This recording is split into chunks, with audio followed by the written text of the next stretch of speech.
우리가 오늘은 좀 더 발전된 이 십자가 신학에 대해서 공부하려고 그래요.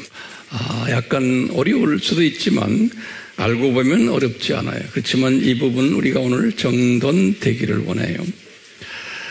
우리가 그동안에 이 십자가 신학, 우리가 이것을 죽음, 부활, 영광 모델이다, 이렇게도 우리가 공부했고, 또 예수님의 마음이다 라고도 공부했어요.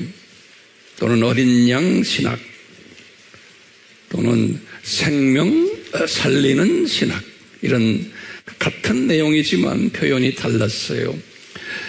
이 공부를 하면서 우리 지난 시간까지 제가 칼럼에도 썼지만 이것이 4000년 구약 그 시간에 점진적으로, 발전적으로, 단계적으로, 또 현장에서, 역사적 현장에서 눈높이로, 역기능적 교육 방법으로 아주 자세히, 또 친절하게, 또 오래 참으면서 우리에게 교육을 시켜왔어요.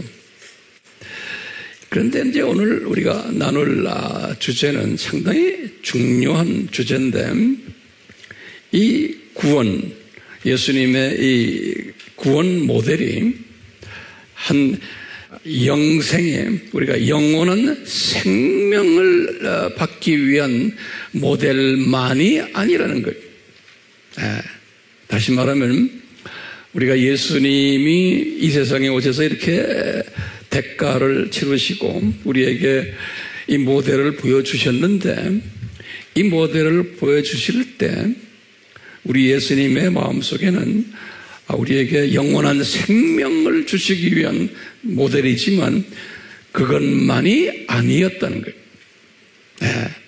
그것을 우리가 오늘 공부하려고 그래요. 이런 사실을 이미 주전 1000년에 다윗에게 보여주셨어요.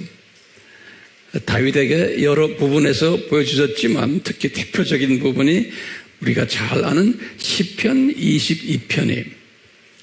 시편 22편을 쭉 우리가 읽어보면 예수님이 다윗에게 자기가 앞으로 와서 어떻게 죽으실 것을 아주 적나라하게 자세히 이렇게 설명해주고 보여주셨어요. 그 다윗이 그 뜻을 정확히는 그 당시에 몰랐다고 저는 생각을 해요. 그렇지만 어렴풋이는 아시지 않았나라고 짐작하는데요.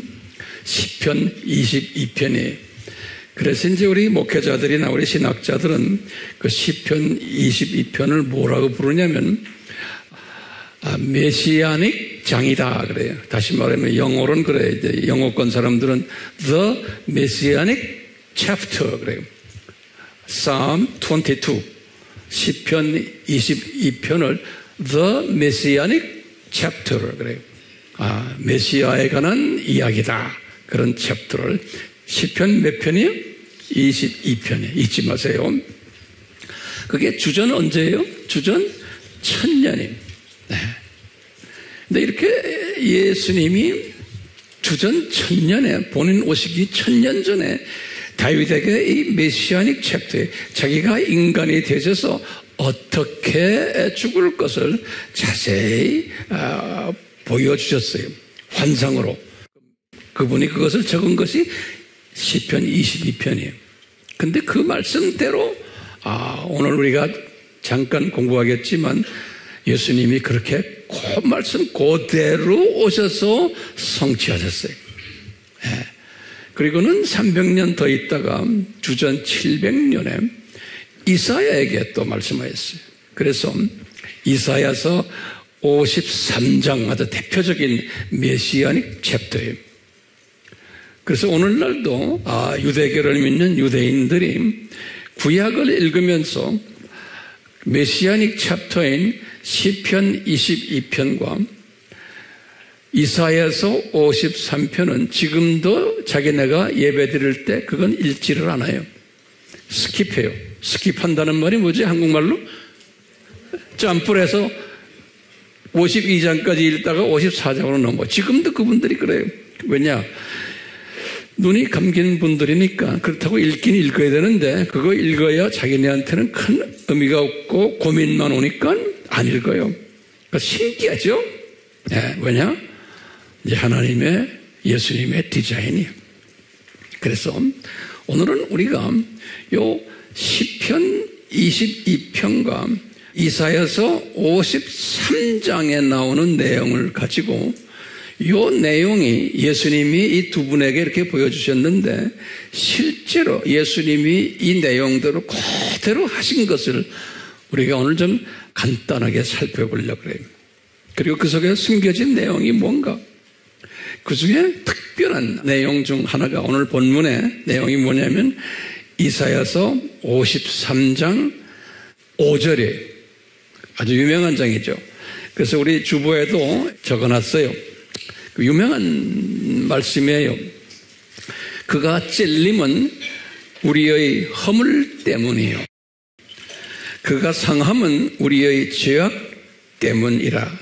그가 징계를 받음으로 우리는 평화를 누리고 그가 채찍에 맞음으로 우리는 나음을 받았도다. 이 기가 막힌 말씀인데 이 말씀을 해석하는데 여러 가지 어려움이 있어요.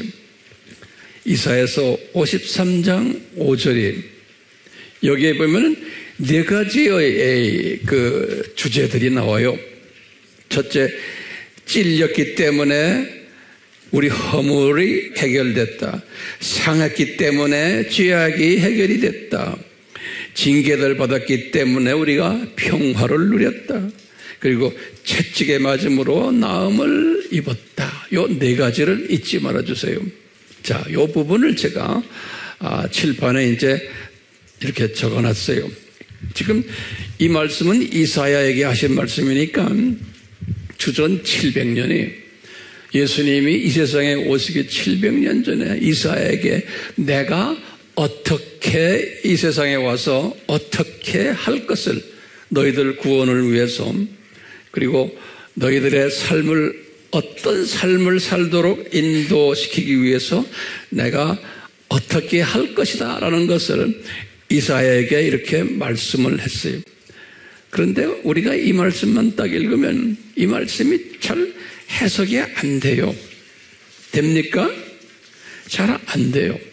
그래서요, 제가 이제 이 말씀을 이제 하나하나 이제 정돈해 드릴 텐데 잘 들으시길 바라요. 나중에 이제 베드로가 이제 이 말씀을 깨닫고는 베드로 전서 2장 21절에 오늘 주보에 여러분들 거기 보면 성경구절을 또 적어놨어요. 2장 21절에서 24절인데 21절만 보면 여러분들이 깨닫게 돼요. 이제 베드로에게 이것을 깨닫게 한 거예요. 뭐냐면 베드로가 이러는 겁니다. 이를 위하여 너희가 부르심을 받았나니 그리스도도 너희를 위하여 고난을 받으사 너희에게 본을 끼쳐 그 자취를 따라오게 하셨습니다. 이런 말씀을 했어요. 이 말은 뭐냐면 쉬운 말로 보면 굉장히 중요한 성경 구절이에요. 베드로전서 2장 21절이에요. 제가 이제 이 도표를 여기다 그려놨는데 이게 쉬운 도표가 아니에요. 보통 이 정성 들어간 도표가 아니에요. 그리고 이런 도표 여러분들 어디 가서 잘 볼 수도 없어요. 이렇게 잘 도표를 그려줬기 때문에 이거 그냥 사진만 찍어가고 말하지 말고 다 외우세요. 저한테 약속하시겠어요? 외우시고 주변 사람들에게 나누셔야 돼요. 예. 그러지 않고 앉아서 노트만 적어놓고 그러면 안 되잖아요. 자, 보세요. 이 도표 속에서 예수님이 지금 베드로에게 하시는 말씀이 베드로야 말해라. 이 도표 요대로 이것이 내 삶인데 이 기독교인들아 내 자녀들아 요 삶대로 나처럼 살도록 내가 본을 보여줬단다 그러는 거예요. 자, 그래서 이게 예수님의 삶의 본이 지금 내 뒤에 도표에 있어요. 이것을 제가 쉽게 하나하나 설명해 드릴게요. 준비됐어요? 자, 그러면 보세요.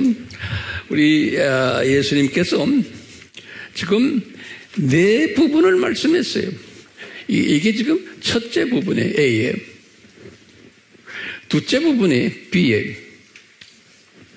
요 셋째 부분이 요 C예요. 넷째 부분이 요 D예요. 이렇게 구분해놔요. 우선 자 보세요. 예수님께서 이 세상에 오셔서 이제 십자가에서 이제 죽으실 테인데 그 십자가 사건이에요. 다시 말하면 예수님의 모델 사건이에요. 그 십자가 신학이 제일 먼저가 뭐냐면 오신 목적이 뭐냐? 지금 여기 지금 누구한테 이야기해? 이사야에게 이야기하는 거예요. 이사야예요. 내가 찔림을 받겠다는 거예요. 창에 찔림을 받겠다는 거예요. 실제로 창에 찔림을 받았어요? 예수님이? 실제로 창에 찔림을 받았죠?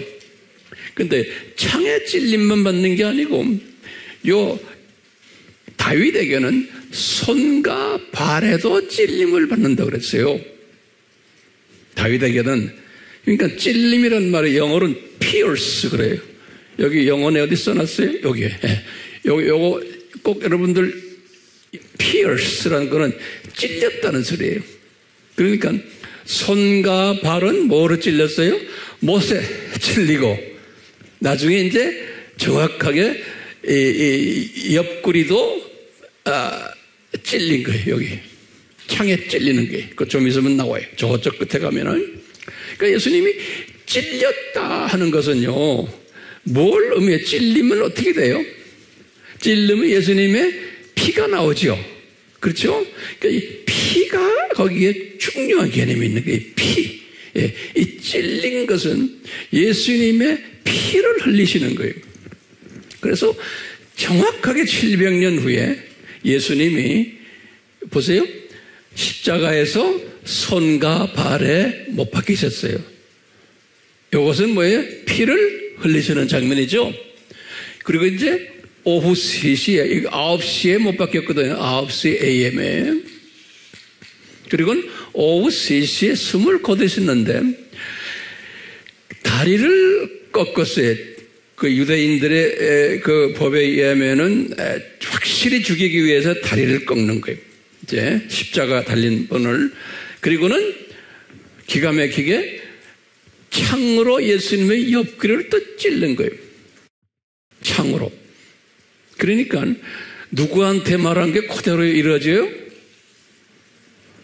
여기 지금 이사야가 다윗에게 말씀하신 것을 700년 후에 1000년 후에 그대로 이제 완전히 지금 이루시는 거예요. 그렇죠? 그러면 피는 뭔가? 여기 보면 이 피는 뭐예요? 예수님의 흘리신 피가 우리를 이제 구원한다는 거 우리 다 아는 소리죠. 그렇죠?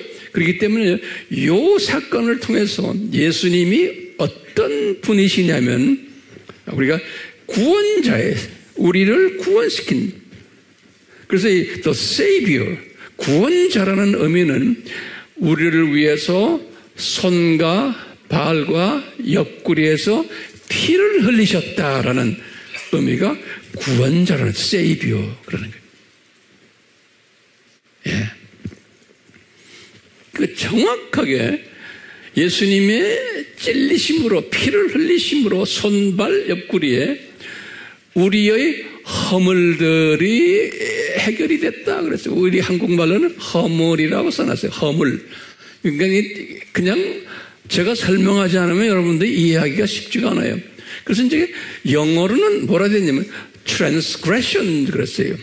transgressions. 영어로 transgressions 하면 무슨 뜻인가 하면은 요거는 우리의 원죄들을 이야기하는 원죄들. 원죄. transgressions 하는 말이에요. 이사야서 53장 5절에 나오는 transgression, 허물은 우리의 원죄를 이야기하는 거예요. 그렇기 때문에 예수님의 손발, 옆구리 창에 찔려서 피를 흘린 목적은 무엇을 해결하기 위해서? 우리의 원죄를 해결해 주시기 위해서 이렇게 정돈하세요. 됐어요? 우리의 원죄들을 해결해 주시기 위해서. 그래서 그분 이름을 우리가 뭐로 불러요? 구원자, 그런 세이비어 그런 거예요. 그래서 우리의 구주, 구원자. 예수님이라는 이름이 예수스. 그 이름이 뭐예요? 자기 백성을 위해서 이렇게 구원자 역할을 했다 이런 뜻이에요. 예수라는 의미. 예. 그러니까 예수라 하면 그 속에는 예수님의 피가 섞여 있어요. 피. 그럴 때 우리가 예수 하는 거예요. 자, 보세요. 성경 구절들은 거기 다 있으니까 보시면 돼요. 이 예수님이 지금 이사야에게 또 다윗에게 뭘 보여주셨냐면, 내가 인간으로 내려가서 피를 흘릴 거다. 그러면 뭘 위해서? 너희들의 원죄를 사해주기 위해서 피를 흘릴 거라는 거예요. 그런데 어떻게 피를 흘리냐? 십자가에서 손과 발에 못이 박혀서 피를 흘리고 그 다음에 창에 찔려서 피를 흘릴 거라는 거예요. 그러면 아하, 예수님이 이렇게 디자인하셨구나. 그런데 이 디자인은 본래 언제 디자인됐어요? 창세 전에 이 프로그램이 디자인된 거예요. 그러니까 예수님이 삼위 하나님께서 이것을 창세 전에 디자인하시고는 예수님이 100% 인간이 되셔서 이렇게 할 것을 예수님이 다 하셨어요. 그러니까 예수님이 이 세상 내려오는 것 별로 좋아하셨겠어요? 내 생각에는 그분 참 대단하신 분이에요. 이런 걸 다 아시면서, 전지하신 분 아니에요? 아시면서 내려오신 분이에요. 그러니까 우리가 섬기는 예수님 대단하신 분이세요. 대단한 창조주 하나님이세요. 창조주 되세요. 만유를 다 이분이 창조하신 분이세요. 근데 좀 있으면 뭐좀 피조물들에게 손바닥 얻어맞고 주먹질 당하고 막 그러다 가만히 참으시는 예수님이. 우리가 지금 예수님을 그냥 나를 위해 죽으셨구나 할렐루야 나에게 복 주시는 예수님 이런 식으로만 믿으면 안 돼요. 그럼 예수님이 너희 놈들아 나를 이렇게 우습게 하느냐 이렇게 생각할 거예요. 근데 대부분의 기독교인들 그러다가 낙원에 가요. 낙원에 올라가서 예수님을 딱 보니까 아이고 미안해요 예수님 이렇게 이제 대부분의 사람들은 말할 거예요. 전 그걸 내가 짐작해요. 올라가서 이제 미안해요 그럴 거예요. 자 보세요. 첫 번째 예수님이 하신 일이 지금 이건 원죄 해결한 거예요. 그래서 이분을 뭐라고 불러요? 구원자라고 부르는 거예요. Savior, the Savior. 그냥 Savior 하면 안 돼요. 영어는 꼭 거기에 정관사가 보다 the Savior예요. 그리고는 S도 대문자 S예요. The Savior 그러는 거예요. 그럴 때 예수님이 자. 그 다음에 이제 두 번째 여기가 뭐냐면 하나님과 우리와 이 원죄 때문에 원수 관계예요. 불편한 관계예요. 그 관계를 해결을 해줄 분이 예수님이에요. 그래서 이 예수님이 화평자로 오신 화평. 아버지와 하나님의 자녀들과의 관계가 불편한 관계였는데 화평을 만들어주기 위해서 오셨다라는 의미인데요. 그래서 이분이 이 일을 하기 위해서 어떻게 하셨나? 우리 성경에는 징계를 받으셨다고 그래요. 징계. 보면 어떤 성경은 punishment라고 써놨어요. 이 징계를 받으셨다는 말이 우리가 항상 이야기하죠. 예수님이 저주를 받으셨다는 말이에요. 저주, curse. curse를 받으셨다는 거예요. 이렇게 함으로 하나님과 화평케 되었다는 거예요. 다시 말하면 이게 법적 개념이에요. 요거는 원죄 개념인데 같은 의미지만 그 안에 숨겨진 깔려있는 뜻이 달라요. 예수님이 우리가 하나님의 자녀들이 이 원죄 때문에 아버지 하나님과의 관계가 원수지간이 됐는데 불편한 관계였는데 예수 그리스도가 중간에서 화평자 역할을 하셨다는 거예요. 그래서 우리의 모든 허물들, 죄들을, 육, 혼, 영의 그 죄들을, 저주들을 이분이 대신 뒤집어 쓰셨다. 우리 공부했잖아요. 어디에서요? 그냥 뒤집어 쓰시면 안 돼. 십자가상에서요. 왜냐? 십자가가 저주를 뒤집어 쓰는 그 장소가 십자가예요. 어떻게 알아요? 성경에? 여기다 제가 써놨죠? 신명기 21장 23절. 유대법이 그런 거예요. 유대인들의 법이 모세에게 그 법을 가르쳐 줬어요. 저주받는 자는 십자가에서 반드시 죽어야 된다는 거예요. 그래서 예수님이 십자가에서 이렇게 찔림을 받은 이 죽음만이 아니고 십자가에서 이분이 저주까지 뒤집어 쓰신 거예요. 그때 그 저주를 뒤집어 쓰시는 장면 우리 했죠? 다윗에게 보여준 거예요. 다윗에게 22장 1절에 그 유명한 엘리 엘리 라마 사막다니, 아버지 왜 나를 이렇게 저주를 나에게 주십니까? 라고, 나를 버리십니까? 영어로는 forsake란 말이 그 소리. 나를 이렇게 저주하십니까? 그러니까 이분이 이 순간에 모든 하나님의 자녀들의 과거의 죄, 현재의 죄, 미래의 죄까지를 다 뒤집어 쓰는 장면이에요. 이분이. 그러기 위해서는 이분이 지금 뒤집어 씀으로 해서 우리와 화평한 관계가 된다는 거예요. 이런 개념에서 이분은, 제가 다 설명해 놨어요. 정확하게 이렇게 다윗에게와 이사야에게 이렇게 하시고는 정확하게 십자가에서 오후 3시에 엘리 라마 사막다니 한 거예요. 이 순간이 뭐예요? 저주를 뒤집어 쓰시는 장면이 그 순간에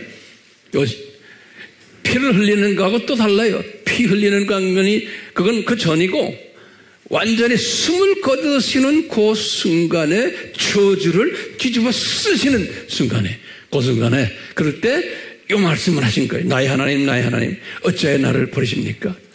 이 말씀 하셨잖아요. 그러니까 이 말씀도 이미 다 디자인된 거예요. 디자인된 것을 이분이 이루시는 거예요. 이 저주를 받으심으로써 내가 아까 말했지만 우리 과거의 저주들, 현재의 저주들, 미래의 저주들을 다 뒤집어 쓰신 거예요. 이런 의미에서 우리는 어떻게 해요? 예수님을 뭐라고 불러요? 대속자라고 부르는 거. Redeemer. 성경에 보면 그렇게 나와요. 우리의 죄를 대신 다 뒤집어 쓰셨다. 그래서 대속자라는 의미에서, 또는 예수님을 화목제물이라고 그래요. 그 구약에서도 화목제물 그 제사 드리잖아요. 그 화목제물이 예수님인 거예요. 그래서 대속자, 화목제물, sacrifice of atonement. 이게 이제 영어로는 propitiation이라는 단어 쓰는데, 이건 신학적인 용어인데 propitiation 그래요. 이거 뭐냐? 대속자라는 소리. 그러니까요, 여기까지, 지금 처음에 A하고 B예요. 잘 보이세요? A, B. 이 두 부분은 예수님이 우리를 위해서 죽으시고, 또는 그 다음에 우리의 모든 과거, 현재, 미래의 모든 이 죄악을 다 뒤집어 쓰신 예수 그리스도, 대속자. 그러니까 이건 법적 측면에서 이야기해요. 그래서 이제 구원자 하면 어떤 의미인지 알겠죠? 대속자 하면은 무슨 의미인지 알겠죠? 또는 화평자, 화목제물. 이제 정리됐어요? 이렇게 해서 이제 하나님과의 관계가 정립이 되고 다시 이제 회복되는 거예요. 자, 이렇게 할 것을 미리 창세전에 디자인하시고 다윗에게 말씀해 주시고 이사에게 또 말씀해 주시고, 그리고는 예수님이 직접 인간이 되셔가지고 요 일을 그대로 또 하신 거예요. 기가 막히게 그 일을 하는데 이런 가야와 같은 사람도 사용하시고 빌라도도 사용하시고 다 이런 분들 사용하신 거예요. 이 빌라도 같은 사람들 뭐냐, 이 예수님 십자가 매 박아라. 그 사람 뭘 한다고 그래요? 주님이 다 그런 사람들 사용하시는 거예요. 소위 악한 왕들을 사용하셔서 아버지 하나님의 뜻을 이루시는 거예요. 자, 보세요. 우리가 지금 요 이사야서 53장 5절에는 거기까지만 있는 게 아니에요. 그 외에 나머지 두 가지가 중요한 거예요.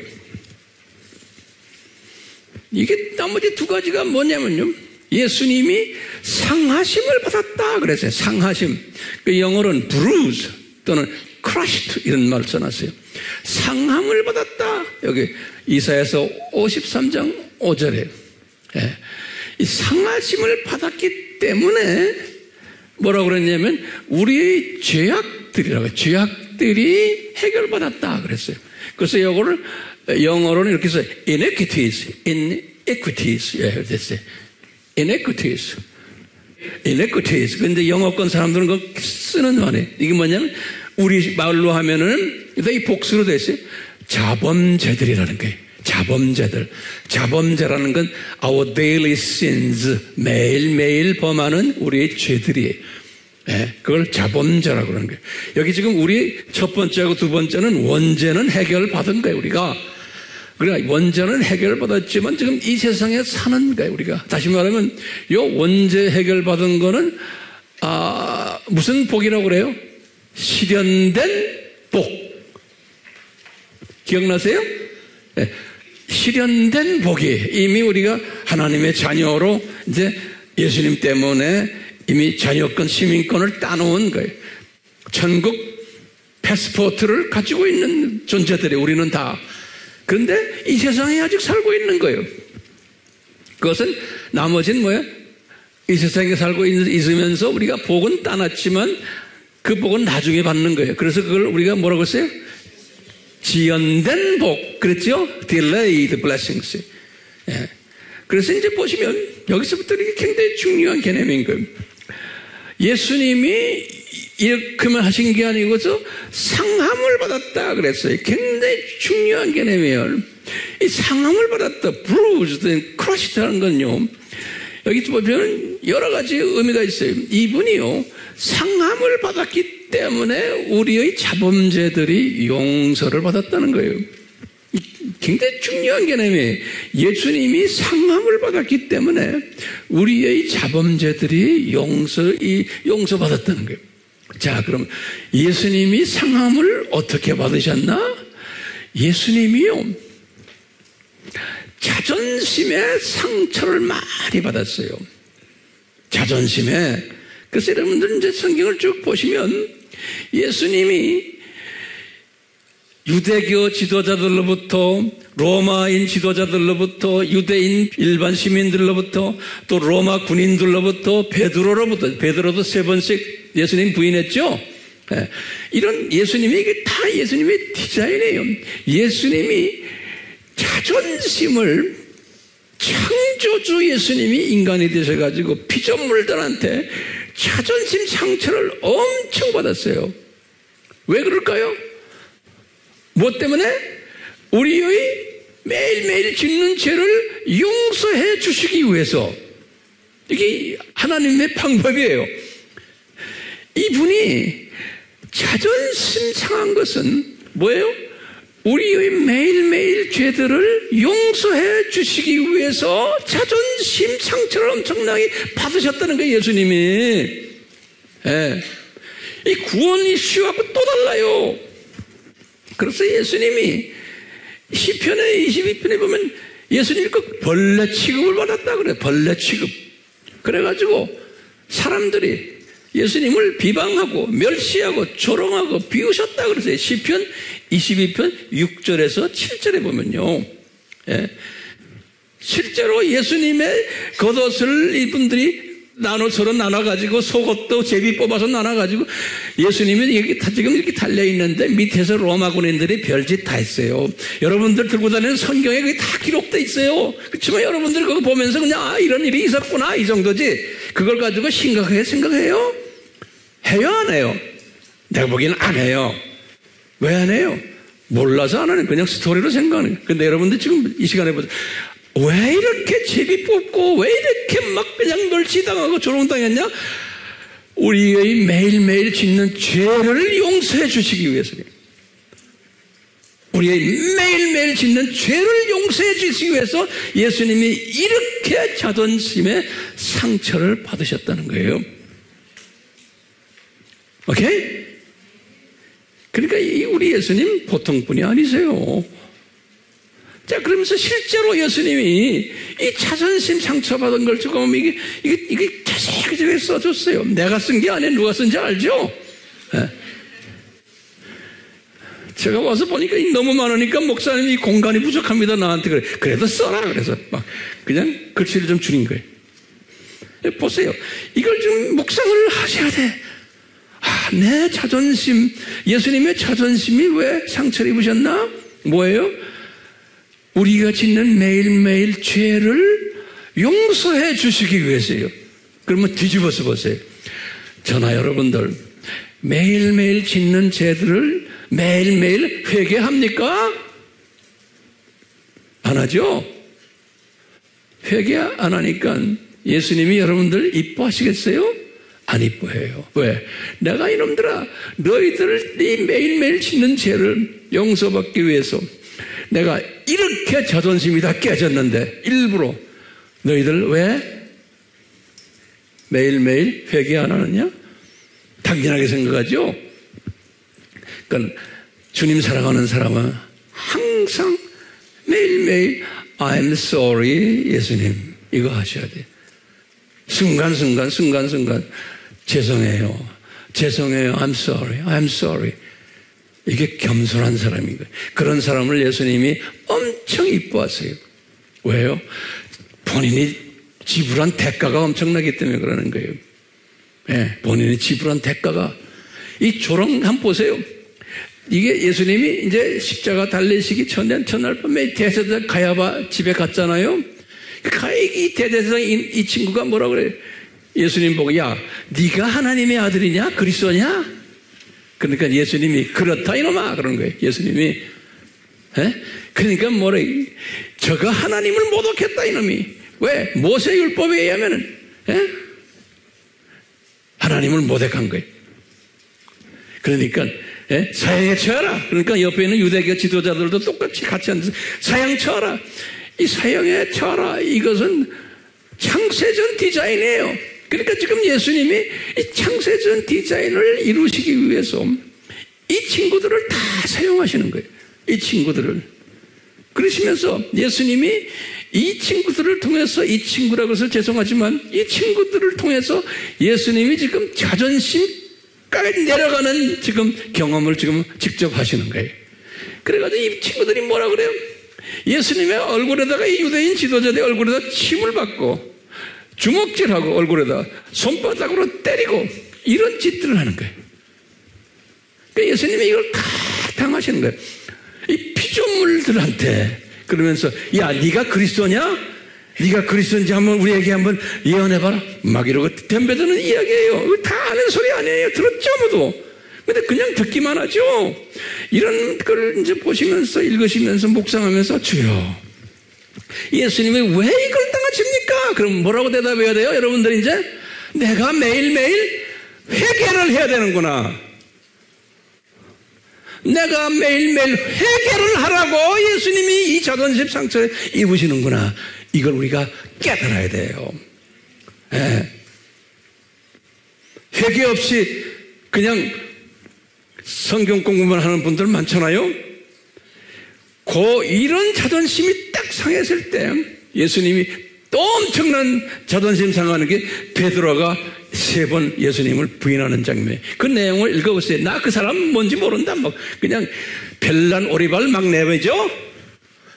나중에 이분은 이제 회개를 하지만 예수님이 그 당시에 100% 인간으로 오셨기 때문에 가장 사랑하는 이 베드로가 이런 짓을 먼저 예수님이 베드로가 이런 짓을 할 거다 예언하셨거든요. 그러니까 이건 예수님의 디자인이요. 그러니까 베드로가 뭐 난 안 합니다. 부인 안 합니다. 큰 소리 쳤다가 하잖아요, 실제로.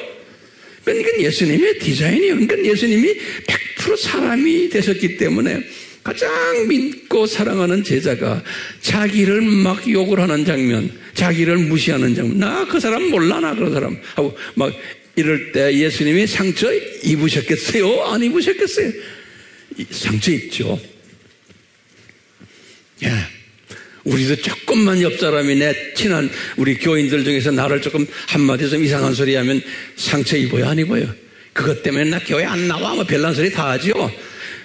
그러면서도 나온 사람이 있지만 그것 때문에 교회 떠난 사람도 있잖아요. 그놈의 뭐 상태 때문에. 그런 쪼부라기 사람들도 있죠. 자, 보세요. 예수님이 유대계 지도자들이 예수님을 결박하잖아요. 그런데 본디아 빌라도 이 친구분도 예수님을 그렇게 상처를 많이 줬어요. 나중에 어떤 상처까지 줬어요? 예수님을 십자가에 못 박히게 하는 이 상처까지 다 줬어요. 여기 보면. 여기 자세히 보시면요. 이같이 성경에 보면 지금 이 네 부분에서 가장 많이 할애한 부분이 뭐냐면 여기도 보시지 알다시피 예수님의 상처 받으시는 부분이. 왜요? 이 말은 다시 말하면 뭐예요?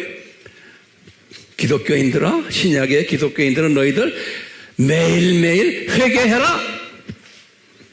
이것을 강조시키기 위해서 그러는 거예요. 그러니까 회개를 매일매일 하는 사람은 항상 겸손한 사람이고 항상 예수님 죄송합니다. 이런 사람이 가장 예수님이 사랑하는 분이고, 왜? 본인이 그런 말을 들으시려고 엄청 많이 이분이 대가를 치르신 거예요. 이 대가를 치르셨어요. 이걸 우리가 묵상할 필요가 있어요. 그리고 이제 마지막에 뭐라고 그러냐면 예수님께서 그렇게 내가 채찍으로 맞음으로, 이분이 채찍으로 맞았잖아요. 그 채찍으로 맞는 것은 왜 맞았느냐 하니까 너희들을 치유하기 위해서다 그래요. 치유, 힐링. 이게 뭐냐? 너희들의 쓴뿌리들을 다시 말하면 성화시켜주기 위해서다 그랬죠. 다시 말하면요, 회개를 해야지만 매일매일, 그 다음에 회개를 하면은 내 속에 있는 나의 마음에 쓴뿌리가 그렇게 자리 잡지를 않아요. 그런데 회개를 하지 않으면은 내가 매일매일 경험하는 모든 이런 것들이 내 속에, 내 마음 깊이 들어가서 그게 쓴뿌리로 되어버리는 거예요. 쓴뿌리로. 그렇기 때문에 회개를 자주 하는 사람은 쓴뿌리가 많지 않은 사람이에요. 여기도 똑같이 그렇죠. 이 자범죄를 회개를 하는 사람은 쓴뿌리를 제거시켜 주는데, 치유시켜 주는데, 그거를 위해서 예수님이 채찍에 맞으셨다는 거예요. 자, 그렇기 때문에 예수님의 채찍은 엄청 아프셨겠죠? 그러면 예수님이 채찍을 맞으신 것은 왜 그러셨나? 그러면 나의 성품을 성화시켜 주시기 위해서 그러시는구나. 다시 말하면, 근데 그 성화는 하루아침에 되는 게 아니고 성화는 항상 매일매일 회개를 해야 되고, 회개를 해야 되는 거예요. 그래서 회개하기 위해서 예수님이 어떻게 하셨나? 그러면 뭐라고 대답하세요, 여러분들?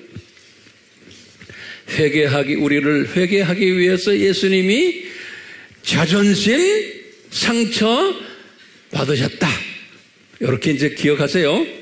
그러니까 예수님이 자존심 상처 받으신 것은 우리로 하여금 매일매일 회개시키기 위해서구나. 그러면 회개하는 사람은 쓴뿌리가 덜해요. 자, 그렇기 때문에 예수님이 채찍을 맞으신 것은 무엇 때문에? 우리로 하여금 성화되는 사람이 되기 위해서. 예. 성화된 사람이 되기 위해서. 이렇게 이 네 과정을 다 하신 다음에 예수님이 다 이루었다 하신 거예요. 자, 그러면 내가 한번 여쭤볼게. 이 다 이루었다라는 이 말씀 속에 뭐가 숨겨져 있어요? 이 네 가지가 숨겨져 있는 거예요. 이 네 가지가. 예, 이 네 가지가요. 우리가 이제 예수님의 모델, 죽음, 부활, 영광, 이 모델이 십자가의 모델인데, 이 십자가의 모델을 이게 그냥 단순한 십자가가 아니잖아요. 다시 말하면 전인적인 모델이에요. 홀리스틱, 영어로는 홀리스틱이라고 그래요. 홀리스틱 살베이션. 홀리스틱이라고 AWH가 아니라 홀리스틱 그래요. 홀리스틱 살베이션 그래요. 그러니까 전인적 구원이에요.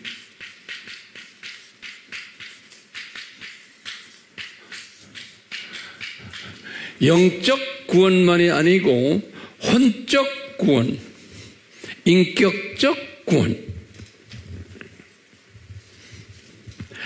여기까지 다 갈 때 이제 홀리스틱 셀베이션 그래요. 그렇기 때문에요, 오늘날 우리는요, 일본 선교한다고 우리가 지금 폼재고 있잖아요. 일본 선교한다고 폼재할 때, 폼재한다고 제가 이야기해요. 여러분들, 매일매일 우리가 정말 제대로 일본 선교를 하려면 매일매일 회개해야 돼요. 매일매일 나의 부족함을 회개해야 돼. 그러면서 회개할 때마다 누구 예수님 생각으로 어떻게 생각해요? 아, 예수님이 자존심 많이 상하셨구나. 이것 때문에 나를 회개하는 사람을 만들기 위해서. 그러면서 지금 이 스토리들 있죠? 이 가야바 스토리, 지금 이스라엘 사람들, 로마 군인들, 이 스토리랑 묵상하는 거예요. 아, 예수님이 이렇게 뺨을 맞아가며 주먹으로 맞아가며 침을 뱉음 받으시며, 예수님이 옷도 자기네끼리 막 받아가지고 서로 나누고 제비 뽑고 이런 걸 다 예수님이 위해서 내려다 봤을 거 아니에요? 보실 때 내가 이 기독교인 이놈들아, 너희들 매일매일 죄를 회개하라고 내가 지금 이렇게 상처받는단다 라는 예수님의 마음이, 그러니까 우리가 이걸 항상 묵상하는 거예요. 십자가를 묵상한다는 게 이런 게 묵상하는 거예요. 그러니까 끝없이 회개. 그걸 우리가 영어로 쓴 거예요. minute by minute라고. minute이란 건 분이죠. 분 by 분, every 분마다. minute by minute, moment by moment.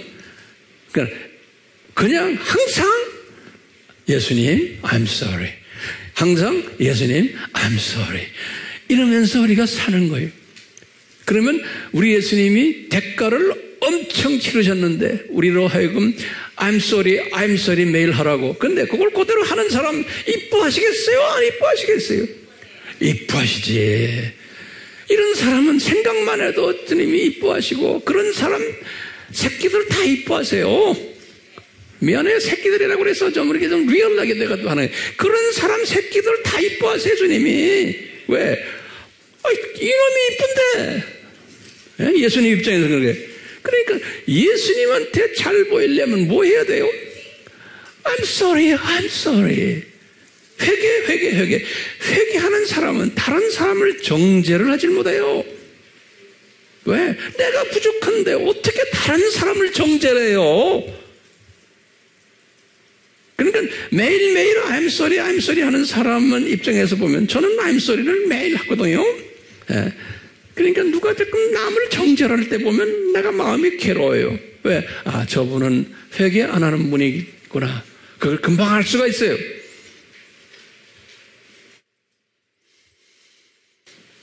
이게 쓴뿌리라는 게 뭡니까? 간단하게 좀 적어보세요. 그냥 쓴뿌리는 사탄의 성품이에요. 회개를 안 하면 하나님의 자녀들은 지연된 복을 가지고 이 세상에 살고 있기 때문에 우리의 인격이 승화가 안 되니까 사탄의 성품들을 가지게 돼 있어요. 그렇기 때문에 히브리서 12장 15절에 보면은 쓴뿌리라는 단어를 썼어요. 그러면서 이 쓴뿌리를 가지면, 이 사탄의 성품을 우리가 가지면은 하나님의 은혜에 참여하지 못한다. 그렇게 딱 써 있어요. 기가 막힌다네. 그러니까 하나님의 은혜에 참여하기가 어렵다. 그러는 거예요. 성품이 쓴뿌리가 있는 사람은, 다시 말하면 사탄의 성품을 가지고 있는 사람은, 우리가 은혜 하잖아요. 그 은혜가 임하지를 않는다는 거예요. 그러니까 우리는 정말 은혜가 임함을 받아야지만 하루하루 살 수 있거든요. 그렇기 때문에 한번 제가 말씀드려요. 사탄의 성품의 대표적인 사탄의 성품이 뭐예요? 항상 우리 공부하죠. 질투심인 거예요. 질투심이에요. 이 사탄이 루시퍼가 가졌던 성품의 그 루시퍼의 본성이 질투하는 존. 그래서 이 질투심 때문에 많은 더러운 성품들이 거기서 파생이 돼요. 그러니까요, 질투심이 없는 사람은 마음이 어떤 마음이 있을까요? 마음에 평강이죠. 평강. 누가 질투심이 있다면 나타나는 게 뭐냐면요. 그거 하나하나 좀 적어보세요. 첫째, 미운 마음이 생겨나요. 질투심이 있는 사람은 항상 자기보다 잘난 사람이나 나를 좀 기분 나쁘게 하는 사람에 대한 미움이 있어요. 여러분들 다 있죠? 그거 없으셔야 돼. 미운 사람이 없어야 돼. 그러려면 질투심이 없는 사람이에요. 그 다음에 원수 맺는 거예요. 자기 싫은 사람하고는 그냥 끝나요. 원수죠. 그 다음에 이간질하는 거예요. 그 다음에 용서 못하는 거예요. 항상 입만 열면 비난하는 거예요. 그리고 이중인격 사람이에요. 여기 가서는 이 말, 저기 가서는 저 말하는. 이런 모든 것들은 이게 질투심 때문에 야기되는 모든 파생된 성품들이. 이런 성품을 가진 사람은 그러면 성인병들 걸리게 돼 있어요. 병 걸려요. 무슨 병이에요? 불안해요. 항상 초조해요. 좌절감이 있어요. 스트레스 항상 있어요. 걱정, 근심, 우울, 이런 것들이 왜 옵니까? 이 질투심이 있는 사람들은 이런 게 있어요. 그러니까요, 교회 안에도 우리가 용서가 없고 자비가 없고 평강이 없는 이유가 왜 그래요? 이 질투심 때문에 그러는 거예요. 질투심 때문에. 그러니까 이 성화라는 거는 제가 볼 때 이 질투심만 없으면 100% 없애기는 힘들지만 질투심만 없으면 그 사람 얼굴에 딱 나타나요. 그때부터요. 평화스럽게 보여요. 그러니까 이 질투심을 없애려면 하나님의 말씀인 양날다닌 검으로 이 쓴뿌리를 제거해야 되잖아요. 자, 이건 다 이제 다음에 기회에 있을 때 말씀드리고, 자, 그렇기 때문에 제가 이제 결론적인 말씀이에요.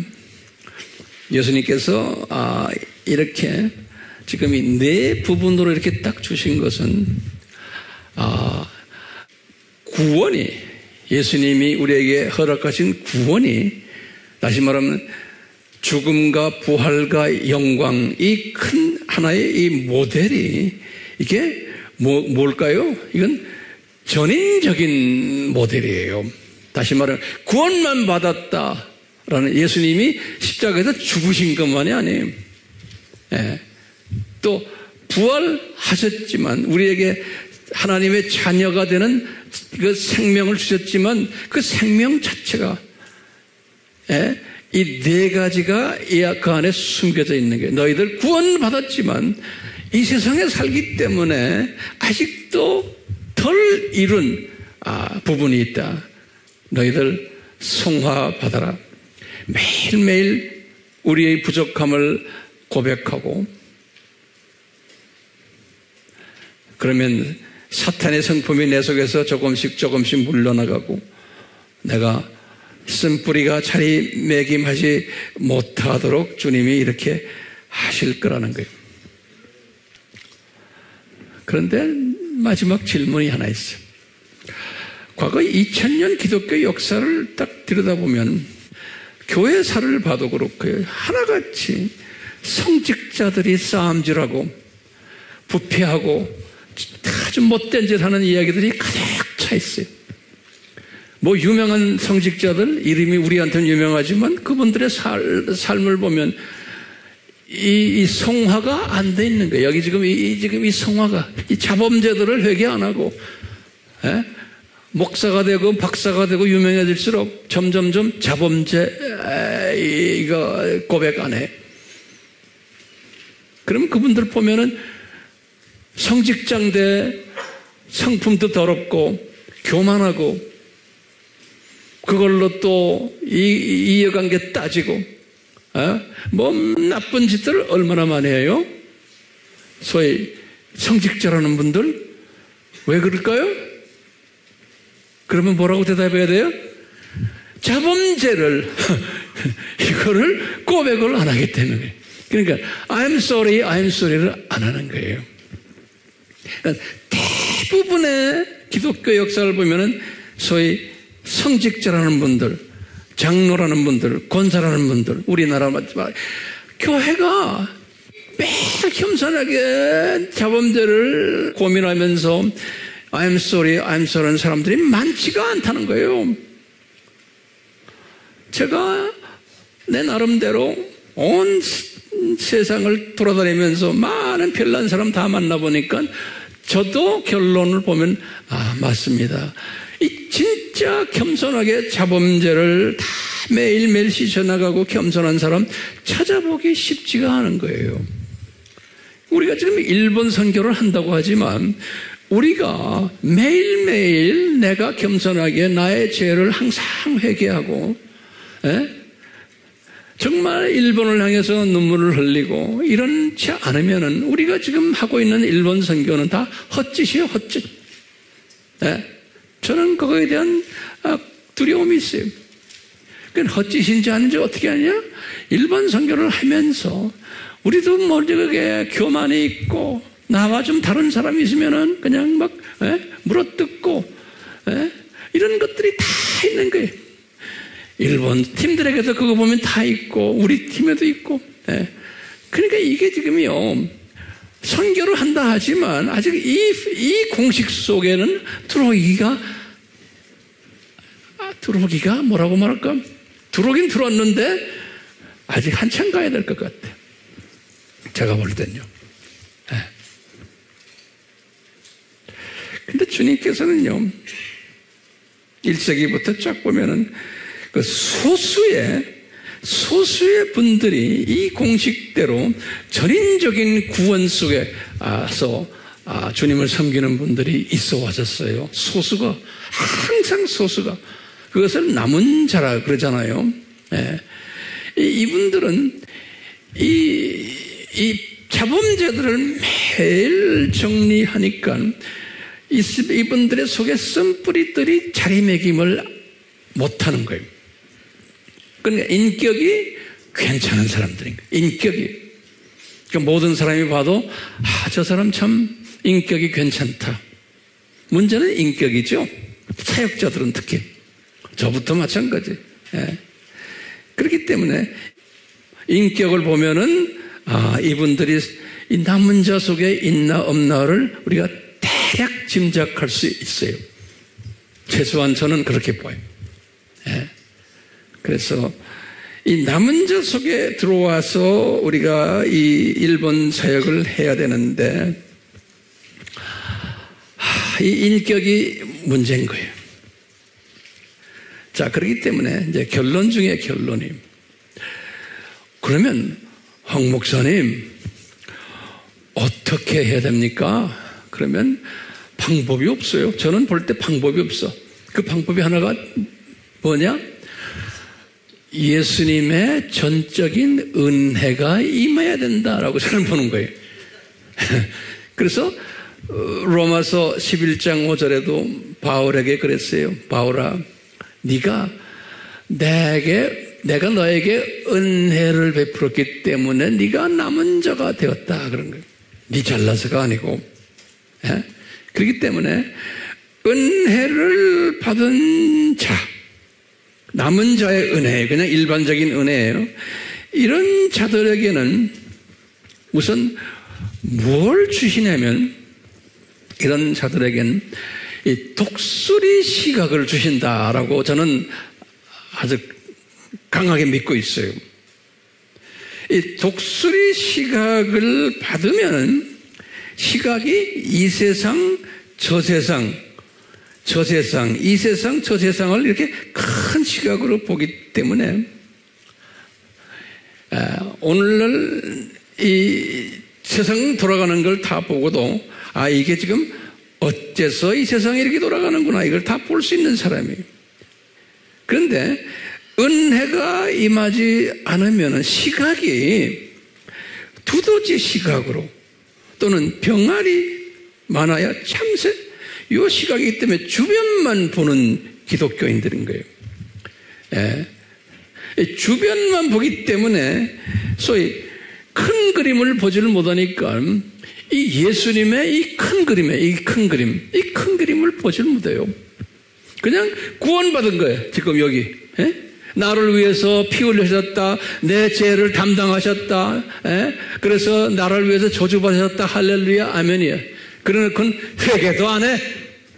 그리고는 할렐루야 아멘이야. 그리고는 잘난 체하고 그러는 거예요. 그러고는 다 목사 되고 집사 되고 장로 되고 선교사 되고 막 이러는 거예요. 그러니까요. 이게 지금 문제인 거예요. 그러니까 대부분의 사람들은 시각이 큰 그림을 보질 못하니까 이 구원받고는 이 하나님이 이 구원이 첫 번째 구원받고는 이쪽 분야가 약하니까 약한 부분을 보면서 뭘 보냐면 예수님의 재림에 관한 이야기도 하지 않아요. 왜? 이 세상에서 내가 잘 사는 것만 지금 고민하는 거예요. 이 세상 복만을 생각해요. 그러니까요. 그냥 문제 있으면 카운슬링 받으러 다니고 열심히 또 기도원에서 기도하지만 전부 다 문제 해결 때문에 기도하러 다니는 거예요.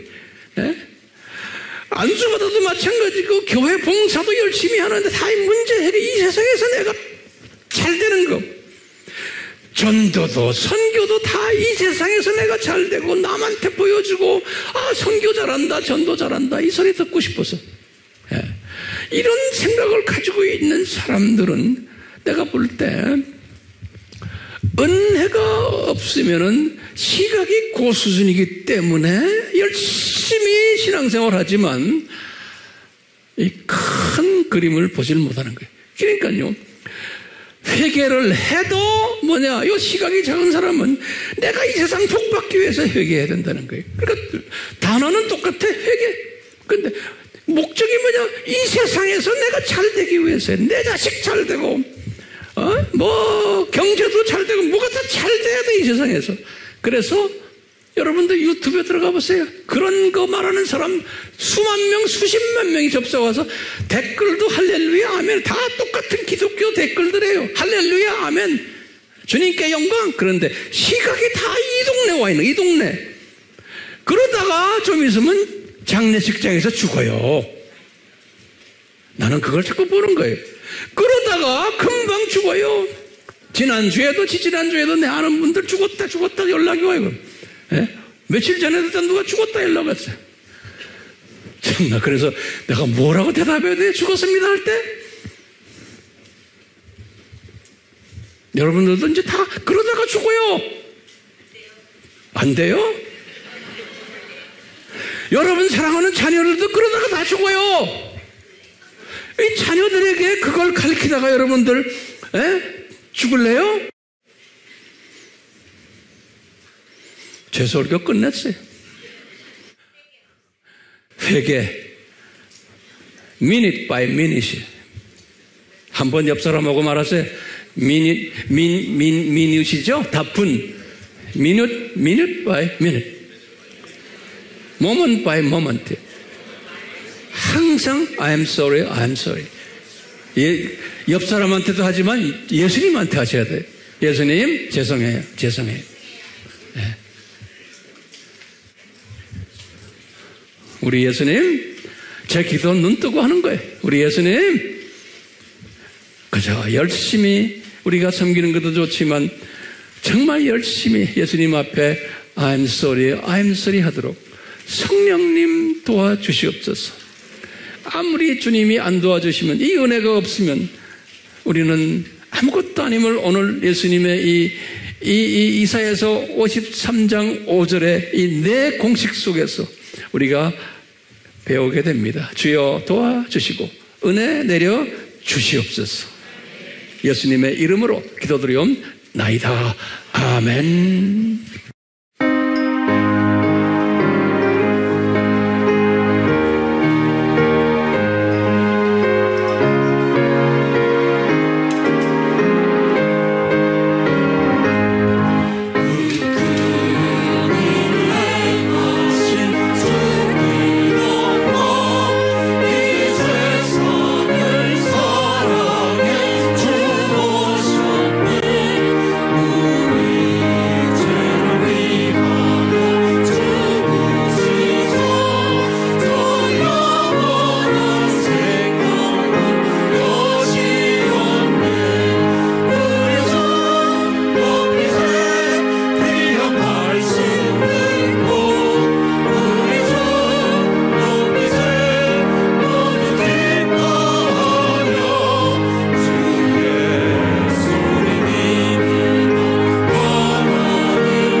우리는 성령 충만 할 때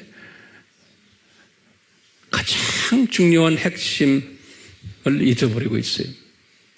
성령 충만한 최대의 그 증거가 뭐냐? Minute by minute, I'm sorry, 예수님. 이거 하는 사람이 성령 충만한 사람이에요. 우리 모두가 다 그런 사람 되어야겠어요. 주여, 주여, 우리 모두가 다 이 성령 충만한 지혜자가 되도록, 독수리 시각자가 되도록 복을 내려 주시옵소서. 예수님의 이름으로 축원하옵나이다. 아멘.